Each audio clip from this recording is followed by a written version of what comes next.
A vastidão da criação imensa do Pai Universal está totalmente fora do alcance da imaginação finita. A enormidade do Universo Mestre assombra até mesmo as noções da minha ordem de seres. A mente mortal, contudo, muito pode ser ensinado sobre o plano e os arranjos dos universos. Vós podeis conhecer algo da organização física deles e da sua maravilhosa administração. Podeis aprender muito acerca dos vários grupos de seres inteligentes que habitam os 7 superuniversos do tempo e o universo central da eternidade. Em princípio, quer dizer, em potencial de eternidade, nós concebemos a criação material como sendo infinita, porque o Pai Universal, na realidade, é infinito. Mas, à medida que estudamos e observamos a criação material total, sabemos que em qualquer dado momento no tempo ela é limitada, embora para as vossas mentes finitas ela seja relativamente sem limites, virtualmente sem fronteiras. Pelo estudo das leis físicas e pela observação dos reinos estelares, estamos convencidos de que o Criador infinito ainda não está manifestado em finalidade de expressão cósmica e que muito do potencial cósmico do infinito encontra-se autocontido e não revelado ainda. Para os seres criados, o Universo Mestre poderia parecer quase infinito, mas está longe de terminado. Há ainda limites físicos à criação material, e a revelação experiencial do propósito eterno ainda está em progresso. 1. Níveis espaciais do Universo Mestre. O universo dos universos não é um plano infinito, ou um cubo sem limites, nem um círculo ilimitado. Certamente tem dimensões. As leis da organização e da administração física provam conclusivamente que toda a vastíssima agregação de energia-força e de potência-matéria funciona, em última instância, como uma unidade de espaço, como um todo organizado e coordenado. O comportamento observável da criação material constitui evidência de um universo físico de limites definidos. A prova final de que o universo tanto é circular quanto delimitado é-nos proporcionada pelo fato bem conhecido nosso de que todas as formas de energia básica sempre giram em torno da trajetória curva dos níveis espaciais do Universo Mestre em obediência à atração incessante e absoluta da gravidade do paraíso.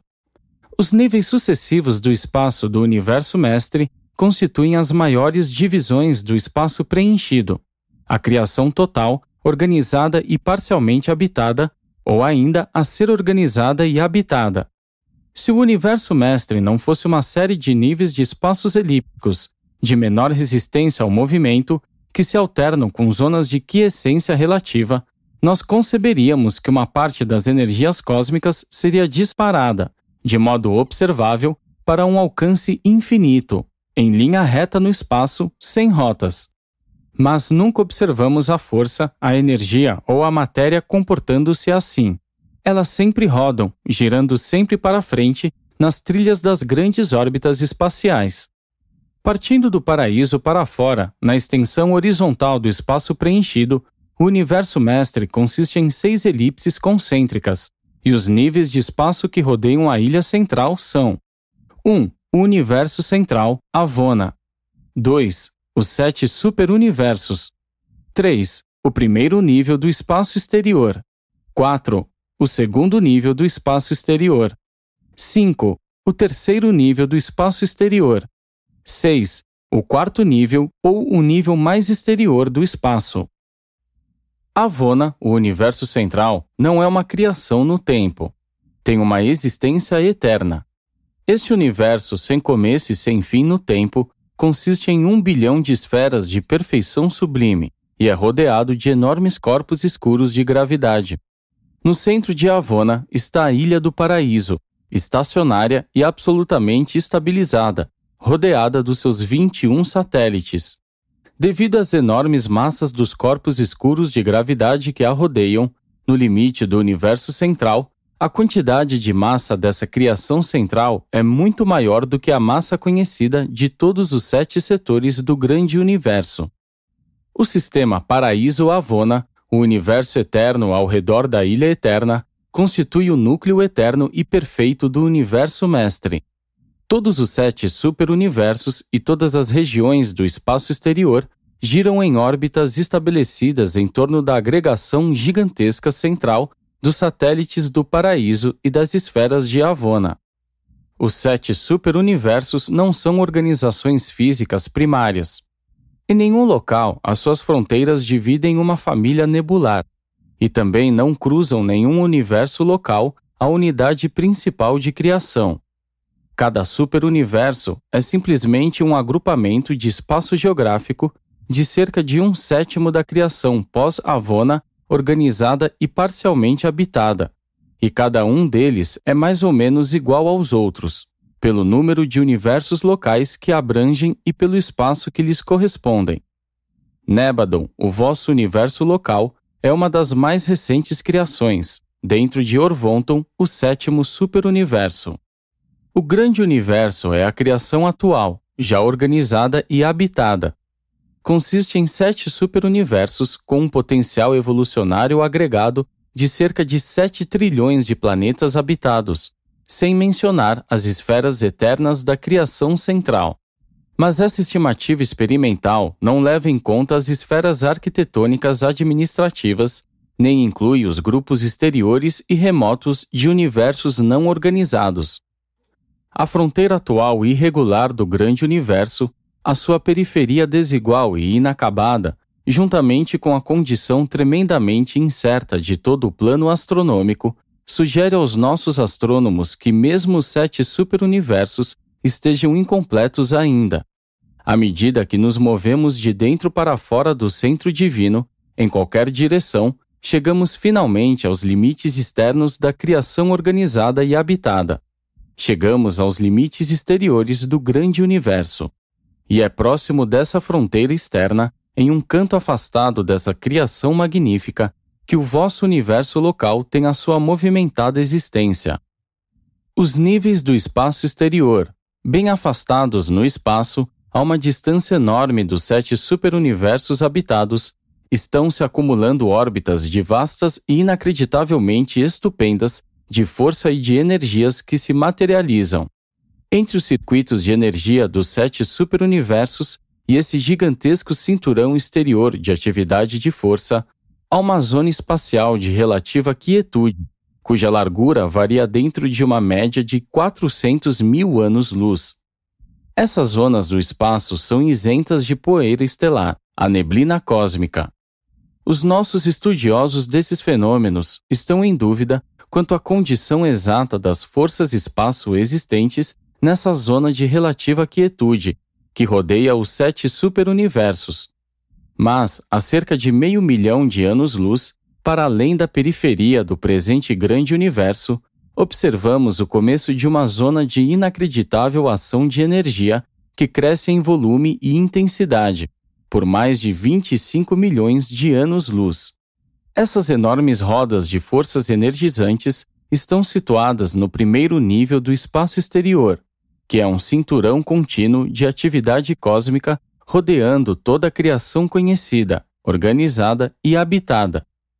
Atividades ainda maiores têm lugar para além dessas regiões, pois os físicos de Uversa detectaram evidências iniciais de manifestações de força a mais de 50 milhões de anos-luz para além da parte mais exterior dos fenômenos, no primeiro nível do espaço exterior. Essas atividades pressagiam, indubitavelmente, a organização das criações materiais do segundo nível do espaço exterior do universo mestre. O universo central é a criação da eternidade. Os 7 superuniversos são as criações do tempo. Os 4 níveis do espaço exterior estão indubitavelmente destinados a efetivar factualmente a evolução da ultimidade da criação. E há aqueles que sustentam que o infinito não pode nunca atingir a sua expressão plena a não ser na infinitude. Por isso, cogitam de uma criação adicional e não revelada que está além do 4º nível, o mais exterior do espaço, um universo possivelmente sempre em expansão e sem fim de infinitude. Em teoria, não sabemos como delimitar seja a infinitude do Criador, seja a infinitude potencial da criação, Mas, do modo como ela existe e é administrada, encaramos o universo mestre como tendo limitações e sendo definitivamente delimitado e contido, nas suas margens externas pelo espaço aberto. 2. Os domínios do absoluto inqualificável. Quando os astrônomos de Urântia esquadrinham as profundezas misteriosas do espaço exterior, com os seus telescópios cada vez mais poderosos, e contemplam a incrível evolução de universos físicos quase incontáveis, eles deveriam compreender que estão contemplando a obra poderosa dos planos inescrutáveis dos arquitetos do universo mestre. É bem verdade que possuímos evidências tais que sugerem a presença de influências de certas personalidades do paraíso, aqui e ali, por meio de vastas manifestações de energia, agora características das regiões exteriores. Contudo, de um ponto de vista mais amplo, as regiões do espaço que se estendem para além das fronteiras externas dos 7 superuniversos são, geralmente, reconhecidas como constituindo os domínios do absoluto inqualificável. Embora o olho humano, sem ajuda, possa ver apenas 2 ou 3 nebulosas para além das fronteiras do superuniverso de Orvonton, os vossos telescópios literalmente revelam milhões e milhões desses universos físicos em processo de formação. A maior parte dos domínios estelares, visualmente ao alcance dos vossos telescópios atuais, está em Orvonton, mas com a técnica fotográfica, os telescópios mais potentes penetram além das fronteiras do grande universo, nos domínios do espaço exterior, onde universos inenarráveis estão em processo de organização. E há ainda outros milhões de universos além do alcance dos vossos instrumentos atuais. Num futuro não muito distante, novos telescópios revelarão aos olhos surpresos dos astrônomos urantianos nada menos do que 375 milhões de novas galáxias nas extensões remotas do espaço exterior. Ao mesmo tempo, esses telescópios mais poderosos revelarão que muitos dos universos ilhados, que anteriormente acreditava-se estarem no espaço exterior, são realmente uma parte do sistema galáctico de Orvonton. Os 7 superuniversos estão ainda em crescimento. A periferia de cada um está se expandindo gradativamente. Novas nebulosas estão constantemente sendo estabilizadas e organizadas. E algumas das nebulosas que os astrônomos urantianos consideram como extragalácticas estão, na verdade, na extremidade de Orvonton e viajam junto conosco. Os estudiosos das estrelas em Uversa observam que o grande universo está circundado pelos ancestrais de uma série de conjuntos estelares e planetários, que rodeiam completamente a atual criação habitada em forma de anéis concêntricos de universos e mais universos exteriores.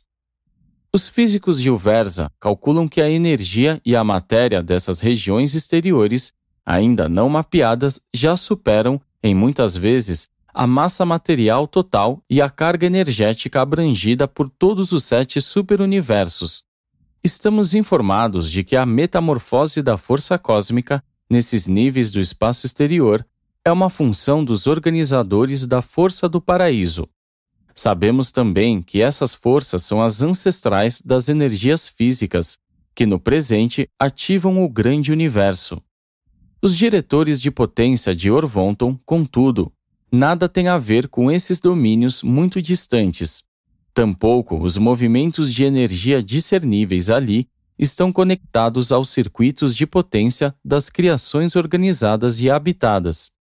Sabemos pouco sobre o significado desses extraordinários fenômenos do espaço exterior. Uma criação maior para o futuro está em processo de formação. Podemos observar a sua imensidão, podemos discernir a sua extensão e percebemos as suas dimensões grandiosas. Mas, por outro lado, sabemos pouco mais sobre esses domínios do que sabem os astrônomos de Urântia. Pelo que conhecemos, nenhum ser material da ordem dos humanos, nenhum anjo, nem outras criaturas espirituais habitam esse anel externo de nebulosas, sóis e planetas. Esse domínio distante está para além da jurisdição e da administração dos governos dos superuniversos. Em todo o Orvonton, acredita-se que um novo tipo de criação esteja em processo, uma ordem de universos destinada a tornar-se o cenário de futuras atividades dos corpos de finalidade agora em formação. E, se as nossas conjecturas estiverem corretas, o futuro sem fim pode estar reservando para todos vós os mesmos espetáculos maravilhosos que o passado sem fim havia reservado aos vossos veteranos e predecessores. 3. A gravidade universal. Todas as formas de energia-força, material, mental e espiritual, estão, do mesmo modo, sujeitas a essas atrações, a essas presenças universais, as quais chamamos gravidade. A personalidade é também sensível à gravidade, ao circuito exclusivo do Pai. Mas ainda que esse circuito seja exclusivo do Pai, ele não se exclui de outros circuitos. O Pai universal é infinito e atua sobre todos os 4 circuitos de gravidade absoluta no universo mestre. 1. O da gravidade da personalidade do Pai universal. 2. O da gravidade do Espírito do Filho eterno. 3. O da gravidade da mente do agente conjunto. 4. O da gravidade cósmica da Ilha do Paraíso. Esses 4 circuitos não estão relacionados ao centro de força do paraíso inferior. Eles não são circuitos de força, nem de energia, nem de potência. Eles são circuitos de presença absoluta, como Deus, são independentes do tempo e do espaço. A esse respeito, é interessante registrar certas observações feitas em Uversa durante os milênios recentes pelo corpo de pesquisadores da gravidade. Esse grupo de pesquisadores especializados chegou às conclusões seguintes a respeito dos diferentes sistemas de gravidade do universo mestre. 1. A gravidade física. Tendo formulado uma estimativa da somatória de toda a capacidade de gravidade física do grande universo, eles efetuaram laboriosamente uma comparação dessa estimativa com o total estimado da presença de gravidade absoluta ora em ação. Esses cálculos indicam que a ação total de gravidade no grande universo é uma parte muito pequena da atração de gravidade total estimada do paraíso, computada com base na resposta gravitacional de unidades físicas básicas de matéria do universo.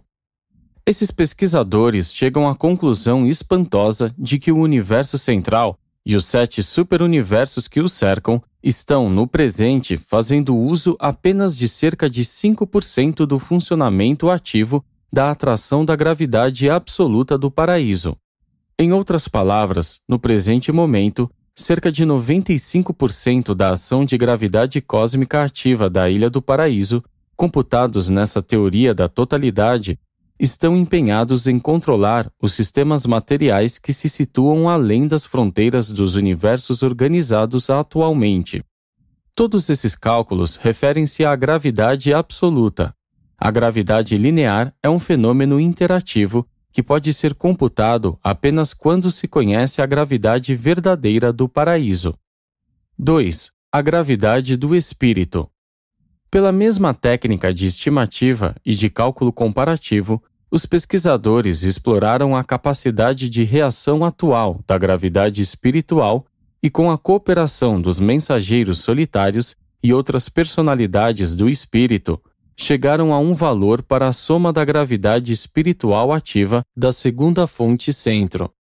E é bastante instrutivo notar que encontraram, para a presença real e funcional da gravidade espiritual no grande universo, por volta do mesmo valor que eles postulam para o total presente da gravidade espiritual ativa.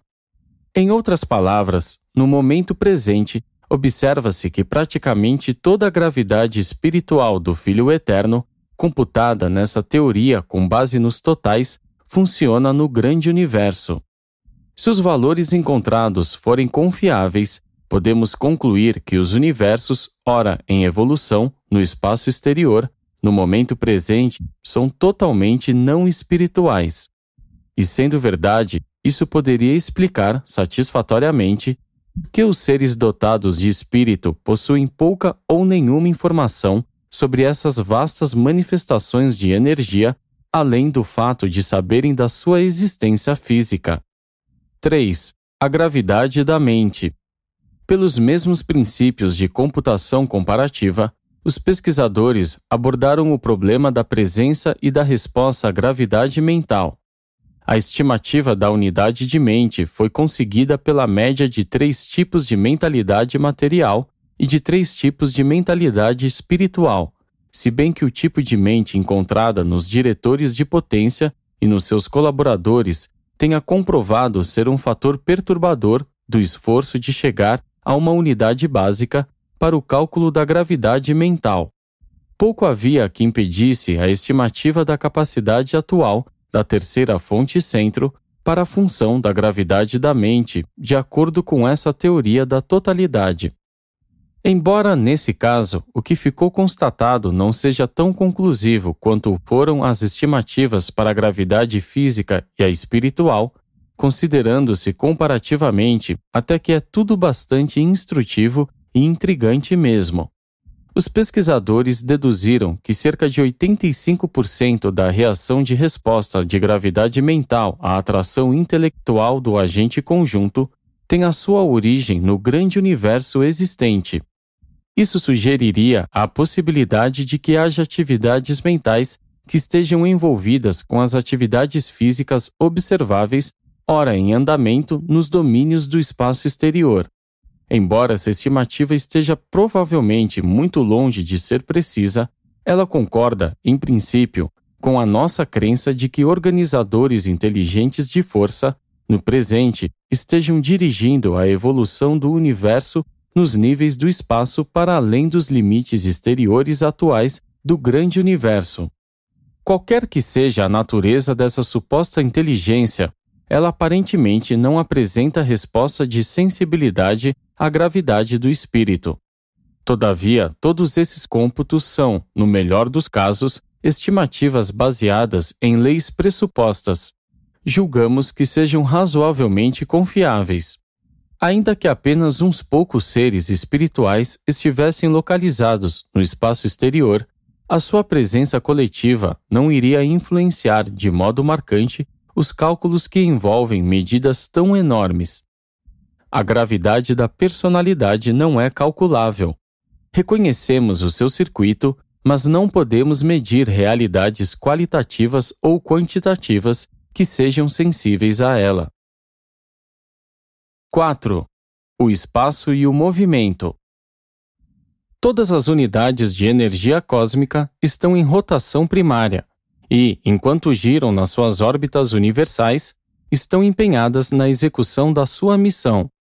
Os universos do espaço e os seus sistemas e mundos componentes são, todos, esferas que giram, movendo-se ao longo das intermináveis órbitas dos níveis espaciais do universo mestre. Absolutamente nada é estacionário em todo o universo mestre, exceto o centro mesmo de Avona, a eterna ilha do paraíso, o centro da gravidade. O absoluto inqualificável é funcionalmente limitado ao espaço, mas não estamos tão certos quanto à relação desse absoluto com o movimento. Seria o movimento inerente a ele? Não sabemos. Sabemos que o movimento não é inerente ao espaço. Mesmo os movimentos do espaço não são inatos. Mas não estamos tão seguros sobre a relação do inqualificável com o movimento. Quem ou o que é realmente responsável pelas imensas atividades das transmutações de energia à força, agora em progresso para além das fronteiras dos 7 superuniversos atuais?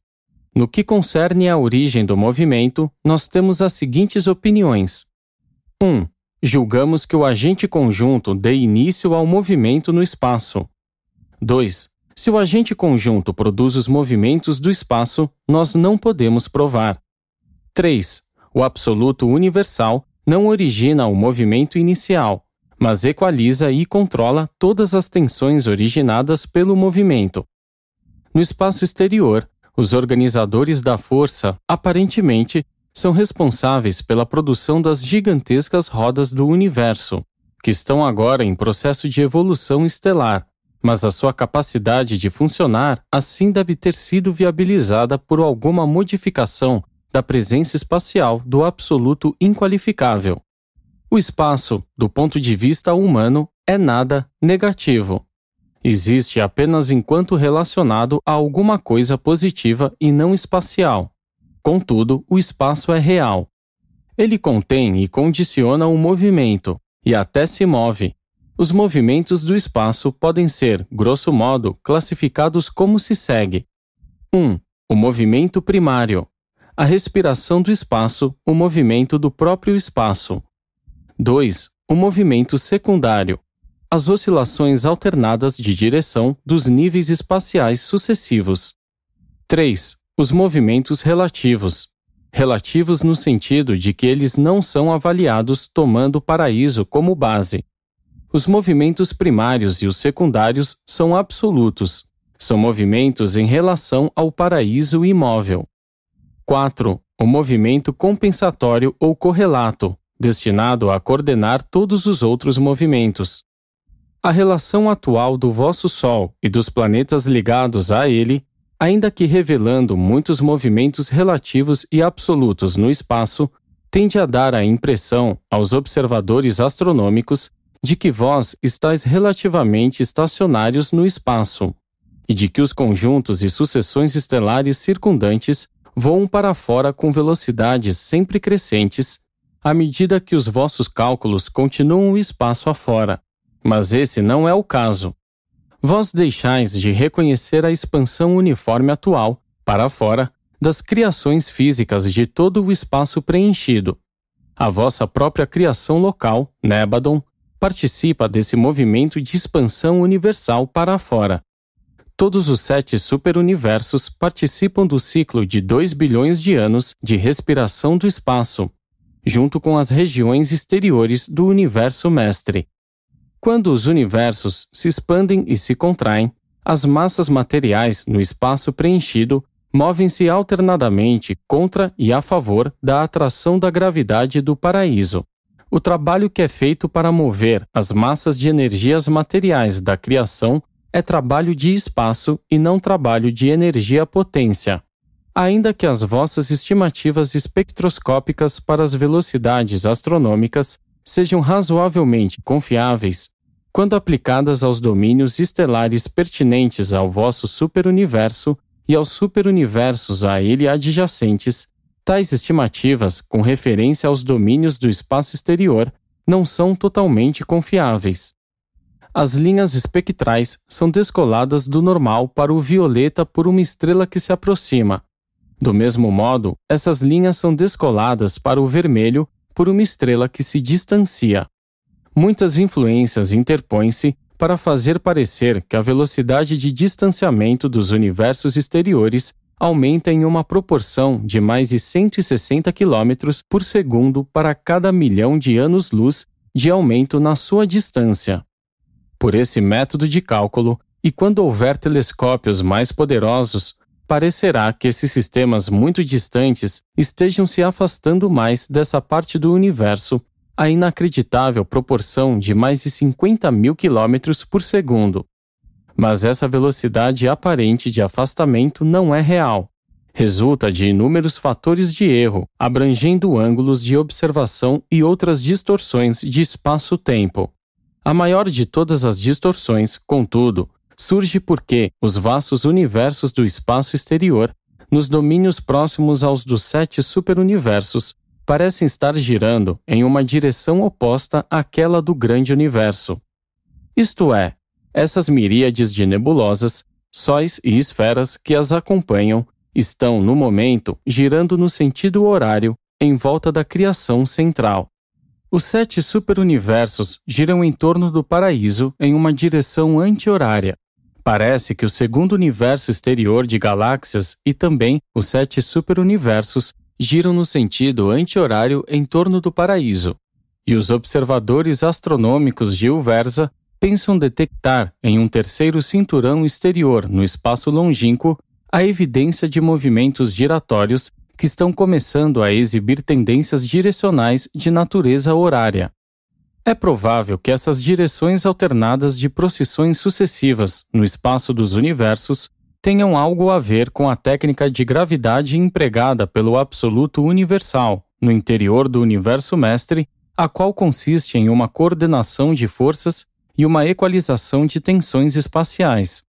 O movimento, bem como o espaço, são complementos ou equilibradores da gravidade. 5. O espaço e o tempo. Como o espaço, o tempo é um dom do paraíso, mas não no mesmo sentido, apenas indiretamente. O tempo surge em virtude do movimento e porque a mente é inerentemente cônscia da sequencialidade. De um ponto de vista prático, o movimento é essencial ao tempo, mas não há nenhuma unidade de tempo universal baseada no movimento, a menos que o dia padrão do paraíso Avona seja arbitrariamente reconhecido como tal. A totalidade da respiração do espaço destrói o seu valor local como uma fonte de tempo. O espaço não é infinito, ainda que tenha sua origem no paraíso. Nem absoluto, pois é preenchido pelo absoluto inqualificável. Nós não conhecemos os limites absolutos do espaço, mas sabemos que o absoluto do tempo é a eternidade. O tempo e o espaço são inseparáveis, apenas nas criações tempo-espaciais, os 7 superuniversos. O espaço não temporal, espaço sem tempo, existe teoricamente, mas o único lugar não temporal verdadeiramente é a área do paraíso. O tempo não espacial, tempo sem espaço, existe na mente cujo nível funcional é o do paraíso. As zonas intermediárias do espaço, relativamente sem movimento, zonas que chegam aos confins do paraíso, que separam os espaços preenchidos dos não preenchidos, são as zonas de transição do tempo para a eternidade. Daí a necessidade de os peregrinos do paraíso permanecerem inconscientes durante esse trânsito quando estão para culminar na cidadania do paraíso. Os visitantes conscientes do tempo podem ir ao paraíso sem ter de adormecer para essa travessia, mas continuam sendo criaturas do tempo. As relações com o tempo não existem sem movimento no espaço, mas a consciência do tempo sim. A sequencialidade pode levar à consciência do tempo, mesmo na ausência de movimento. A mente do homem é menos sujeita ao tempo do que ao espaço, por causa da natureza inerente da mente. Mesmo durante os dias da vida na carne e na terra, se bem que a mente do homem seja rigidamente sujeita ao espaço, a imaginação criativa do homem é relativamente liberta do tempo. Mas o tempo, em si mesmo, não é geneticamente uma qualidade da mente. Há 3 níveis diferentes de conhecimento do tempo. 1. O tempo percebido pela mente, a consciência da sequência do movimento e a noção de duração. 2. O tempo percebido pelo espírito, o discernimento interior do movimento na direção de Deus e a consciência do movimento de ascensão a níveis crescentes de divindade. 3. A personalidade cria um senso único de tempo, a partir do discernimento no sentido da realidade, mais uma consciência de presença e uma noção interior de duração. Sendo não espirituais, os animais conhecem apenas o passado e vivem no presente. O homem, residido pelo espírito, tem poderes de previsão, o discernimento interior. Ele pode visualizar o futuro. Apenas as atitudes que consideram o futuro e que sejam progressivas são pessoalmente reais. A ética estática e a moralidade tradicional estão apenas ligeiramente acima do nível animal. Nem o estoicismo é uma alta ordem de autorrealização. A ética e a moral tornam-se verdadeiramente humanas quando são dinâmicas e progressivas, vivas com a realidade do universo. A personalidade humana não é meramente uma concomitância de eventos, no tempo e no espaço. A personalidade humana pode também atuar como causa cósmica de tais eventos. 6. O supercontrole universal. O universo é não estático. A estabilidade não é o resultado da inércia, mas antes o produto de energias equilibradas de mentes cooperativas, de morôncias coordenadas, de supercontrole espiritual e de unificação da personalidade. a estabilidade sempre é integralmente proporcional à divindade. No controle físico do universo mestre, o Pai Universal exerce a prioridade e a primazia por meio da Ilha do Paraíso. Deus é absoluto na administração espiritual do cosmo, na pessoa do Filho Eterno. No que concerne aos domínios da mente, o Pai e o Filho funcionam coordenadamente por meio do agente conjunto. A terceira fonte centro presta assistência na manutenção do equilíbrio e na coordenação das energias físicas e espirituais combinadas e nas suas organizações mediante a absolutez do seu controle da mente cósmica pelo exercício dos seus complementos inerentes e universais de gravidade física e espiritual. Sempre e em qualquer lugar onde ocorrer uma ligação entre o material e o espiritual, esse fenômeno mental é um ato do espírito infinito. Apenas a mente pode interassociar as forças e as energias físicas do nível material aos poderes espirituais e aos seres do nível do espírito. Em toda a vossa contemplação dos fenômenos universais, assegurai-vos de estardes levando em consideração a inter-relação das energias físicas, intelectuais e espirituais e de terdes na devida conta os fenômenos inesperados correspondentes à unificação delas pela personalidade. Assegurai-vos também de considerar os fenômenos imprevisíveis que resultam das ações e reações da deidade experiencial e dos absolutos. O universo é altamente previsível, apenas no sentido quantitativo ou da medida da gravidade. Mesmo as forças físicas primais não reagem à gravidade linear, nem o fazem os significados mais elevados da mente, nem os verdadeiros valores espirituais das realidades universais últimas do universo. Qualitativamente, o universo não é altamente previsível, no que diz respeito a novas associações de forças, sejam elas físicas, mentais ou espirituais. Embora muitas dessas combinações de energias ou de forças tornam-se parcialmente previsíveis quando sujeitas à observação crítica. Quando a matéria, a mente e o espírito estão unificados pela personalidade da criatura, ficamos totalmente incapazes de predizer as decisões do livre-arbítrio de tal ser.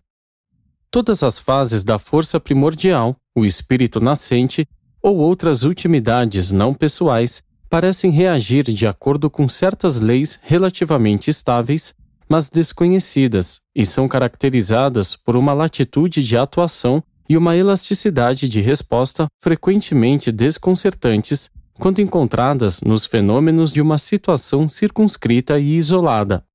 Qual é a explicação dessa liberdade imprevisível de reação revelada por essas factualidades emergentes do universo? Esses dados imprevistos, desconhecidos e insondáveis, se pertinentes ao comportamento de uma unidade de força primordial, à reação de um nível não identificado da mente ou ao fenômeno de um vasto pré-universo em vias de ser feito nos domínios do espaço exterior, provavelmente revelam as atividades do último e as atuações presenças dos absolutos, que precedem a função de todos os criadores dos universos. Nós não sabemos realmente, mas supomos que uma versatilidade assim surpreendente e uma coordenação tão profunda signifiquem a presença e a atuação dos absolutos. Tal diversidade de resposta, em face de causações aparentemente uniformes, revele a reação dos absolutos, não apenas a causação imediata e situacional, mas também a todas as outras causações relacionadas a todo o universo mestre. Os indivíduos têm os seus guardiões de destino. Os planetas, os sistemas, as constelações, os universos e os superuniversos, cada um tem os seus respectivos governantes que trabalham para o bem-estar nos seus domínios. A Vona e mesmo o grande universo são supervisionados por aqueles que foram investidos dessas altas responsabilidades. Mas quem fomenta e atende às necessidades fundamentais do universo mestre, como um todo, do paraíso até o quarto nível, o mais externo do espaço? Existencialmente, essa supraproteção é atribuível, provavelmente, à trindade do paraíso, mas, de um ponto de vista experiencial, o surgimento dos universos pós-Avona depende 1. Dos absolutos quanto ao potencial. 2. Do último quanto à direção. 3. Do Supremo para a coordenação evolucionária. 4. Dos arquitetos do universo mestre para a administração antes do aparecimento de governantes específicos. O absoluto inqualificável penetra todo o espaço. Não estamos inteiramente esclarecidos quanto ao status exato da deidade e dos absolutos universais, mas sabemos que estes últimos funcionam onde funcionam a deidade e o absoluto inqualificável. O absoluto da deidade pode estar universalmente presente, mas dificilmente está presente espacialmente. O último está, ou estará, em algum tempo, presente espacialmente até junto às margens do quarto nível espacial. Duvidamos que o último terá jamais uma presença espacial, para além da periferia do universo mestre, mas, dentro deste limite, o último está integrando progressivamente a organização criadora dos potenciais dos três absolutos. 7. A parte e o todo. Há uma lei inexorável e impessoal, a qual é equivalente à função de uma providência cósmica que está atuando durante a totalidade do tempo e do espaço e abrange toda a realidade, qualquer que seja a sua natureza. A misericórdia caracteriza a atitude do amor de Deus pelo indivíduo. A imparcialidade motiva a atitude de Deus para com a totalidade. A vontade de Deus não prevalece necessariamente na parte, no coração de uma personalidade qualquer, mas a sua vontade, na verdade, governa o todo, o universo dos universos. Em todas as suas relações com todos os seus seres, é verdade que as leis de Deus não são inerentemente arbitrárias. Para vós, com a vossa visão limitada e o vosso ponto de vista finito, os atos de Deus muitas vezes podem parecer ditatoriais e arbitrários. As leis de Deus são apenas os hábitos de Deus, o seu modo repetido de fazer as coisas. E ele sempre faz todas as coisas bem. Vós observais que Deus faz a mesma coisa do mesmo modo, repetida e simplesmente, porque aquele é o melhor modo de se fazer aquela coisa em particular, em uma dada circunstância. E o melhor modo é o modo certo, e dessa forma, a sabedoria infinita sempre ordena que seja feito daquela maneira, precisa e perfeita. Vós deveríeis lembrar-vos também de que a natureza não é um ato exclusivo da deidade. Outras influências estão presentes nesses fenômenos, aos quais o homem chama de natureza. É repugnante à natureza divina sofrer qualquer tipo de deterioração ou jamais permitir a execução de qualquer ato puramente pessoal de um modo inferior. Todavia, deveria ficar bem claro que, se, na divindade de qualquer situação, no ponto extremo de qualquer circunstância, em qualquer caso em que o curso da sabedoria suprema possa indicar a busca de uma conduta diferente, caso as buscas da perfeição pudessem, por qualquer razão, ditar outro método de reação, um método melhor, então ali o Deus pleno de sabedoria iria funcionar daquele modo melhor e mais adequado. Essa seria, sim, a expressão de uma lei mais elevada, não a revogação de uma lei menor.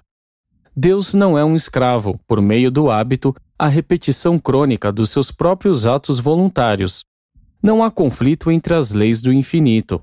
Elas são todas perfeições de natureza infalível. Todas são atos inquestionáveis expressando decisões sem defeitos. A lei é a reação imutável de uma mente infinita, perfeita e divina. Os atos de Deus são todos volicionais, apesar da sua aparente semelhança. Em Deus não há variabilidade, nem sequer a sombra de mudança. Mas tudo isso que pode ser dito verdadeiramente do Pai Universal não pode ser dito com igual certeza de todas as suas inteligências subordinadas, nem das suas criaturas evolucionárias. Porque Deus é imutável, vós podeis confiar, em todas as circunstâncias ordinárias, que Ele faça sempre a mesma coisa do mesmo modo idêntico e usual. Deus é a garantia da estabilidade para todas as coisas e seres criados. Ele é Deus, portanto, Ele não muda. E toda essa firmeza de conduta e essa uniformidade de ação são pessoal, consciente e altamente volitivas, pois o grande Deus não é um escravo indefeso da sua própria perfeição e infinitude. Deus não é uma força automática autoatuante. Ele não é um poder servil limitado por leis. Deus não é também uma equação matemática, nem uma fórmula química. Ele é uma personalidade primordial e de livre-arbítrio. Ele é o Pai universal, um ser superdotado de personalidade e a fonte universal da personalidade para todas as criaturas. A vontade de Deus não prevalece uniformemente no coração do mortal material que busca a Deus, mas, se a moldura do tempo for ampliada para além do momento, até abranger a totalidade da primeira vida, a vontade de Deus tornar-se-á cada vez mais discernível nos frutos espirituais que nascem nas vidas dos filhos de Deus, conduzidos pelo Espírito. E então, se a vida humana for ampliada ainda mais, a ponto de incluir a experiência moroncial, observar-se-á a vontade divina resplandecendo com um brilho cada vez maior nos atos espiritualizantes daquelas criaturas do tempo que começaram a saborear as delícias divinas de experienciar a relação da personalidade do homem com a personalidade do Pai universal. A paternidade de Deus e a fraternidade do homem apresentam o paradoxo da parte e do todo, no nível da personalidade. Deus ama cada indivíduo como um filho individual da família celeste. Entretanto, Deus ama ainda assim a cada indivíduo, não faz acepção de pessoas e a universalidade do seu amor traz à vida uma relação com o todo, a irmandade universal. O amor do Pai individualiza absolutamente cada personalidade, como um filho único do Pai universal, um filho sem duplicatas na infinitude, uma criatura de vontade insubstituível em toda a eternidade. O amor do Pai glorifica cada filho de Deus, iluminando cada membro da família celeste, destacando nitidamente a natureza única de cada ser pessoal, em contraste com os níveis impessoais que estão fora do circuito fraternal do Pai de todos. O amor de Deus retrata vivamente o valor transcendente de cada criatura de vontade e, inequivocadamente, revela o alto valor que o Pai universal dá a cada um dos seus filhos, desde a personalidade mais elevada de Criador, com status de paraíso, a mais baixa personalidade com dignidade de vontade entre as tribos de homens selvagens durante o despertar das espécies humanas em algum mundo evolucionário do tempo e do espaço. Esse mesmo amor de Deus pelo indivíduo traz à existência a família divina de todos os indivíduos, a fraternidade universal dos filhos de livre-arbítrio do Pai do Paraíso. E essa irmandade, sendo universal, é um relacionamento do todo.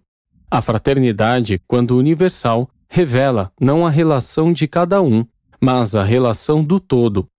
A fraternidade é uma realidade total e, portanto, apresenta qualidades do todo em contrapartida com as qualidades da parte. A fraternidade constitui um fato de relacionamento entre cada personalidade na existência universal. Nenhuma pessoa pode escapar dos benefícios ou das penalidades que podem advir como resultado do relacionamento com outras pessoas. A parte beneficia-se ou padece na mesma medida do todo. O bom esforço de cada homem beneficia a todos os homens. O mal ou o erro de cada homem aumenta a atribulação de todos os homens. Na medida que a parte se move, assim move-se o todo. À medida que o todo progride, assim progride a parte. As velocidades relativas da parte e do todo determinam se a parte está sendo retardada pela inércia do todo, ou se está sendo levada à frente pelo impulso da força viva da fraternidade cósmica. É um mistério que Deus seja um ser autoconsciente, altamente pessoal, com um centro de governo residencial e que, ao mesmo tempo, ele esteja pessoalmente presente em um universo tão vasto e esteja pessoalmente em contato com um número quase infinito de seres. Esse fenômeno, pois, sendo um mistério além da compreensão humana, não deveria em nada diminuir a vossa fé.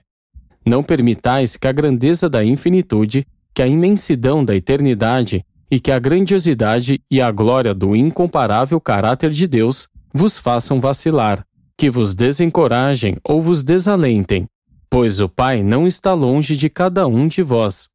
Ele reside dentro de vós, e nele, todos nós literalmente movemo-nos, vivemos de fato e verdadeiramente temos o nosso ser. Ainda que o Pai do Paraíso funcione por intermédio dos seus criadores divinos e dos seus filhos criaturas, ele também se compraz com o contato interior mais íntimo convosco, tão sublime, tão altamente pessoal, que está mesmo além da minha compreensão, aquela comunhão misteriosa do fragmento do Pai com a alma humana e com a mente mortal de sua real morada. Sabendo o que fazeis com essas dádivas de Deus, consequentemente, sabereis que o Pai está em contato íntimo, não apenas com seus coligados divinos, mas também com seus filhos evolucionários mortais do tempo. O Pai de fato habita no paraíso, mas a sua presença divina também reside nas mentes dos homens. Ainda que o espírito de um filho tenha sido vertido sobre toda a carne, embora um filho haja morado convosco, certa vez, à semelhança da carne mortal, embora um serafim pessoalmente vos guarde e vos guie, como podem quaisquer desses seres divinos, do segundo e do terceiro centro, jamais esperar chegar tão perto de vós ou vos compreender tão completamente quanto o Pai, que deu uma parte de si próprio para ficar em vós, para ser o vosso eu real e divino e eterno mesmo. 8. A matéria, a mente e o espírito. Deus é espírito, mas o paraíso não o é. O universo material é sempre a arena onde todas as atividades espirituais têm lugar. Os seres espirituais e os espíritos ascendentes vivem e trabalham em esferas físicas de realidade material. A outorga da força cósmica, o domínio da gravidade cósmica é a função da ilha do paraíso. Toda a energia-força original provém do paraíso. E a matéria, com a qual se fazem os universos incontáveis, circula agora por todo o universo mestre, na forma de uma presença de supragravidade que constitui a carga-potência do espaço preenchido. Qualquer que sejam as transformações da potência, no delineamento dos universos tendo saído do paraíso, ela viaja sujeita ao impulso infindável, sempre presente e infalível da ilha eterna, obediente e inerentemente girando para sempre nas trajetórias no eterno espaço dos universos. A energia física é a única realidade verdadeira e fiel na sua obediência à lei universal. Apenas nos domínios da volição da criatura tem havido desvio da trajetória divina e dos planos originais. A potência e a energia são as evidências universais da estabilidade, constância e eternidade da ilha central do paraíso. A outorga do espírito e a espiritualização das personalidades, reinos da gravitação espiritual, são do domínio do Filho Eterno. E essa gravidade espiritual do Filho, sempre atraindo todas as realidades espirituais para si próprio, é tão real e absoluta quanto a toda poderosa atração material da ilha do paraíso. Mas o homem, de mente material, está naturalmente mais familiarizado com as manifestações materiais de natureza física do que com as operações de natureza espiritual, igualmente reais e poderosas, discernidas apenas pela clarividência espiritual interna da alma. À medida que a mente de qualquer personalidade no universo torna-se mais espiritual, mais semelhante a Deus, ela passa a ser menos sensível à gravidade material. A realidade, medida pela sua sensibilidade de resposta à gravidade física, é a antítese da realidade, enquanto determinada pela qualidade do conteúdo espiritual. A ação da gravidade física é um determinante quantitativo da energia não espiritual. A ação da gravidade espiritual é a medida qualitativa da energia viva da divindade. Aquilo que o paraíso é para a criação física e aquilo que o Filho Eterno é para o universo espiritual, o agente conjunto é para os domínios da mente. o universo inteligente dos seres e personalidades materiais, moronciais e espirituais. O agente conjunto reage tanto às realidades materiais quanto às realidades espirituais e, por isso, inerentemente, torna-se o ministrador universal de todos os seres inteligentes que podem representar uma união para ambas fases da criação, a material e a espiritual. O dom da inteligência, a ministração ao material e ao espiritual, no fenômeno da mente, é o domínio exclusivo do agente conjunto, que se torna, assim, o parceiro da mente espiritual, a essência da mente moroncial e a substância da mente material das criaturas evolucionárias do tempo. A mente é a técnica por meio da qual as realidades espirituais tornam-se experienciais para as personalidades criaturas, e as possibilidades unificadoras da própria mente humana, a aptidão para coordenar as coisas, ideias e valores, em última análise, é supramaterial. Embora dificilmente seja possível para a mente mortal compreender os 7 níveis da realidade cósmica relativa, o intelecto humano deveria ser capaz de compreender muito do significado dos 3 níveis de funcionamento da realidade finita. 1. A matéria, a energia organizada que está sujeita à gravidade linear, a não ser quando ela é modificada pelo movimento e condicionada pela mente. 2. A mente, a consciência organizada que não está inteiramente sujeita à gravidade material e que se torna verdadeiramente liberada quando modificada pelo espírito. 3. O espírito, a realidade pessoal mais elevada. O verdadeiro espírito não está sujeito à gravidade física, mas acaba tornando-se a influência motivadora de todos os sistemas de energia em evolução com dignidade de personalidade. A meta da existência de todas as personalidades é o espírito. As manifestações materiais são relativas e a mente cósmica atua entre esses opostos universais. A outorga da mente e a ministração do espírito são o trabalho das pessoas associadas da deidade, o Espírito Infinito e o Filho Eterno. A realidade da deidade total não é a mente, mas a mente-espírito. A mente-espírito unificada pela personalidade. Contudo, os absolutos, tanto do espírito quanto do objeto, coisa, convergem na pessoa do Pai Universal. No paraíso, as 3 energias, a física, a mental e a espiritual, são coordenadas. No cosmo evolucionário, a matéria-energia é predominante em tudo, menos na personalidade. E nesta, e para a mestria desta, o espírito luta com a mediação da mente. O espírito é a realidade fundamental da experiência da personalidade de todas as criaturas, pelo fato de que Deus é espírito. O espírito é imutável e, portanto, em todas as relações de personalidade, ele transcende tanto a matéria quanto a mente, que são variáveis experienciais de realização progressiva.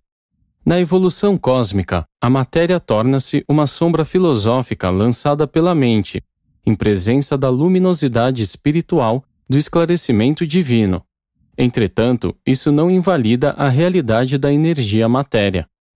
A mente, a matéria e o espírito são igualmente reais. Todavia, para a personalidade, possuem valores diferentes na sua busca de alcançar a divindade. A consciência que se pode ter da divindade é uma experiência espiritual progressiva.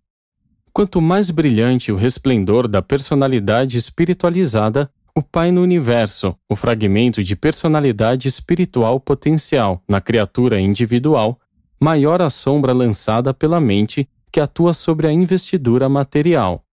No tempo, o corpo do homem é tão real quanto a mente ou o espírito, mas, na morte, tanto a mente, a identidade, quanto o espírito sobrevivem, enquanto o corpo não. Uma realidade cósmica pode ser não existente na experiência da personalidade, e assim a vossa figura grega de retórica, o material como sombra da substância espiritual mais real, tem sim um significado filosófico. 9. As realidades pessoais. O espírito é a realidade pessoal básica nos universos, e a personalidade é básica para toda experiência de progresso com a realidade espiritual. Cada fase da experiência da personalidade, em cada nível sucessivo da progressão no universo, está cheia de pistas para a descoberta de realidades pessoais fascinantes. O verdadeiro destino do homem consiste na criação de novas metas espirituais, e então em responder aos atrativos cósmicos dessas metas supernas de valor não material. O amor é o segredo da associação benéfica entre as personalidades. Vós não podeis realmente conhecer uma pessoa em resultado de um único contato. Vós não podeis conhecer a música de modo apreciativo por meio da dedução matemática, mesmo sendo a música uma forma matemática de ritmo.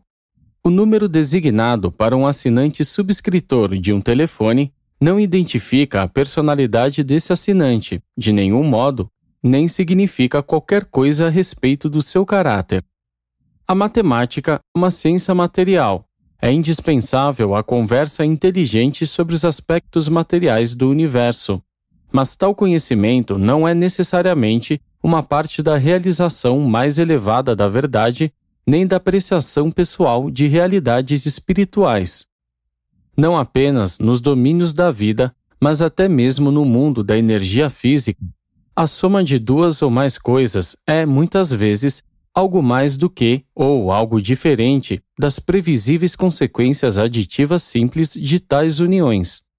Toda a ciência da matemática, todo o domínio da filosofia, da física ou da química mais elevadas não poderiam jamais predizer ou saber que a união de dois átomos de hidrogênio gasoso com um átomo gasoso de oxigênio resultaria em uma substância nova e qualitativamente superaditiva, a água líquida. O completo entendimento desse único fenômeno físico-químico deveria ser o suficiente para impedir o desenvolvimento da filosofia materialista e da cosmologia mecanicista.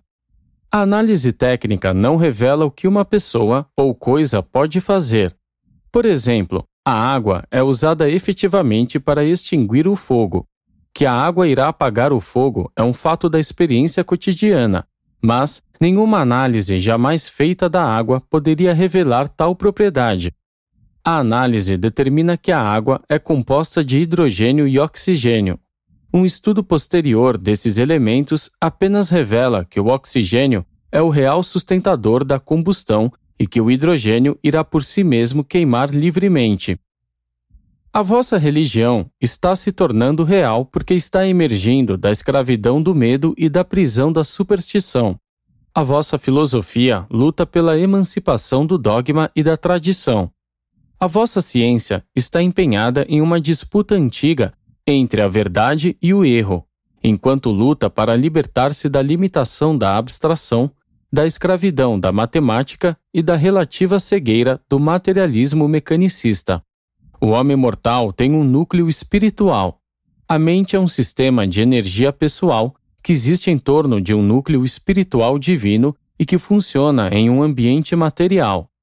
Essa relação viva entre a mente pessoal e o espírito constitui, pois, o potencial da personalidade eterna no universo.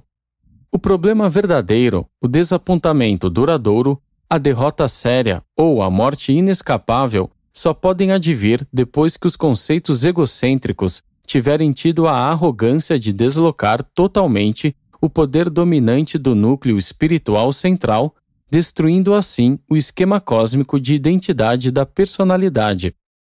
Apresentado por um perfeccionador da sabedoria, atuando por mandado dos anciães dos dias.